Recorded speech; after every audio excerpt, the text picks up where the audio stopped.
Life never gives us what we want at the moment that we consider appropriate. Adventures do occur, but not punctually.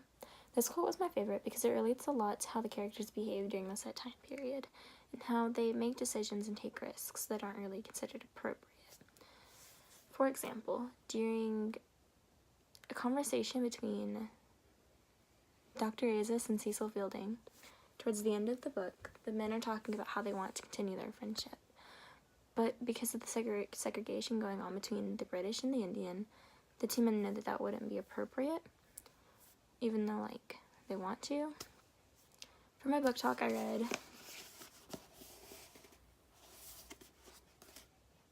A Passage to India by author Ian Forster.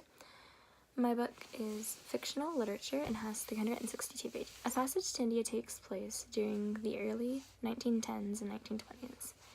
Parts 1 and 2 of the book take place in Chandrapur, India, while Part 3 takes place in Mau, India.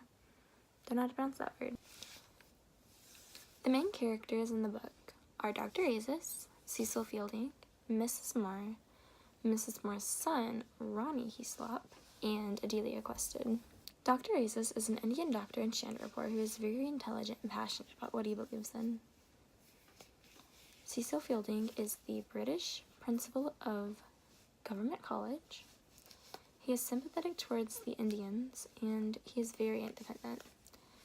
He grows very fond of Adelia Quested, an engaged woman, who is also British. She's very curious and smart, and she's very open-minded towards the Indian people while on her trip to India. Mrs. Moore, on the other hand, is very manipulative, and she's very settled on this is what is and this is what is not. So throughout the book, she tries to basically control, I guess you could say, Adelia, because she wants Adelia to see things how she does. She wants her to be this specific type of woman. Like, you have to have a man, you have to be settled, you have to be taken care of, like, that's how it goes. And Adelia doesn't want that. She's just kind of like, I don't know.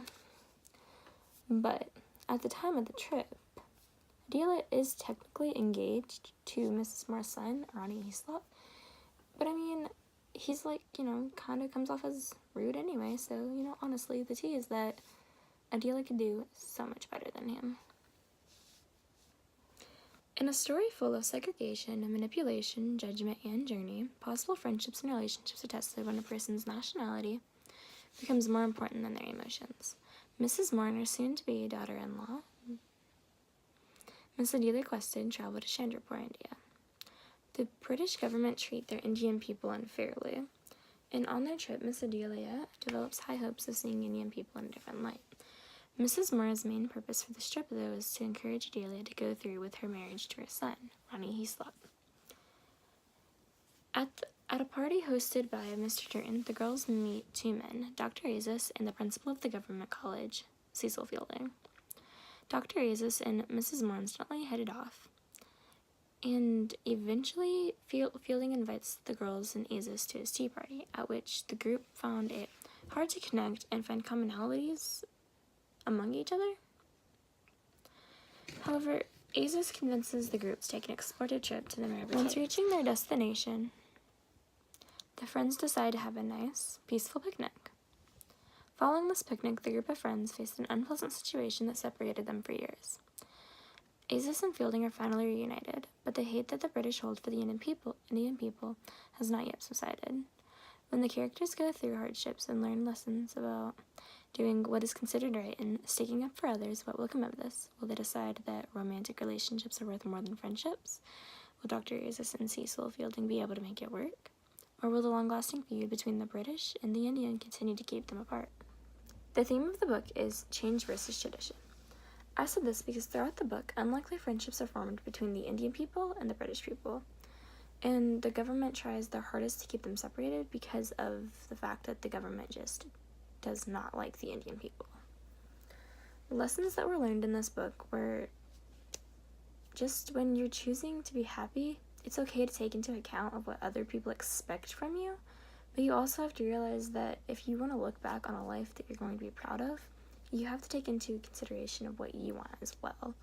And throughout the book, the characters kind of had to rethink this because, yeah, like, Adelia was being pushed to marry Miss Moore's son, but if that's not really what she wanted, why would she do it? How would that benefit her? That's what she had to learn and overcome. And with, like, Cecil Fielding and Aziz, they kind of had to decide what they were going to do because obviously he's Indian and, you know, Cecil is British, and that wasn't allowed. But they got along really well and they became really close. So the fact that they have to make this big decision over whether or not they're going to be friends is just crazy. Like, they should be able to. While some parts of A Passage to India were difficult to understand, I overall really enjoyed this book. And I would recommend it to people who like learning new things about different cultures, because I learned a whole lot about the Indian culture that I did not previously know. But I wouldn't recommend this book to you if you are not a patient reader, because it is very slow in the beginning.